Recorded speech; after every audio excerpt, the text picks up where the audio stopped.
Hello guys, আসসালামু আলাইকুম। সবাই কেমন আছেন? আশা করি সব ভালোই আছেন। আজকের ওয়েদারটা অনেক সুন্দর, মাশাল্লাহ। তো মেয়েকে নিয়ে রং ঢং করে তো বের হয়ে গেলাম। ওরা আজকে জন্ম নিবন্ধন বানানোর জন্য কমিশনার অফিসে যেতে হবে আর কি। তো এটা আমার মেয়ে আপনাদের ভেঙে দিতেছে, ওই যে টাইফয়েডের টিকা দিব তো এই জন্য। তো এখন আমার কথা হচ্ছে যে অনেকে বলতেছে টাইফয়েডের টিকাটা দেওয়া যাবে না, আবার অনেকে বলতেছে দেওয়া যাবে। তো আসলে কতটুকু সত্য আসলে আমি জানি না, আমি এখনও কনফিউজের মধ্যে আছি।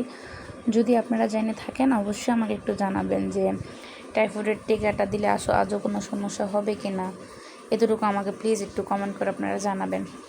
বলতে বলতে চলেও আসলাম আর কি, এই যে ইয়েতে কমিশনার অফিসে। তো আমার মেয়ে হচ্ছে আমার হাতে যে ওর জন্ম নিবন্ধনের যে কাগজটা ছিল ওইটা নিয়ে এসে হাত দিয়েছে। সে বলতেছে না আম্মু আমি নেবো। তো এই তো অফিসে এই তো বুঝে যে ফাইজলামা দুষ্টামি করতেছে। ওই যে পাশে যে আন্টিটা দেখছেন না, ওই আন্টি আমাকে বারবার করে বলছে যে টিকাটা দেওয়াটা উচিত না বাচ্চাদেরকে।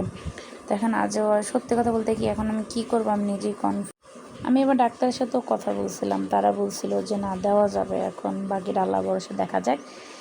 এই তো আমার মেয়ের আমি রং করতেছি, রং করতে করতে হচ্ছে কাগজপত্রগুলো জমা দিলাম। ও আবার বলতেছে আম্মু চিকেন খাবে, চিকেন ললিপপ কিনে দিলাম।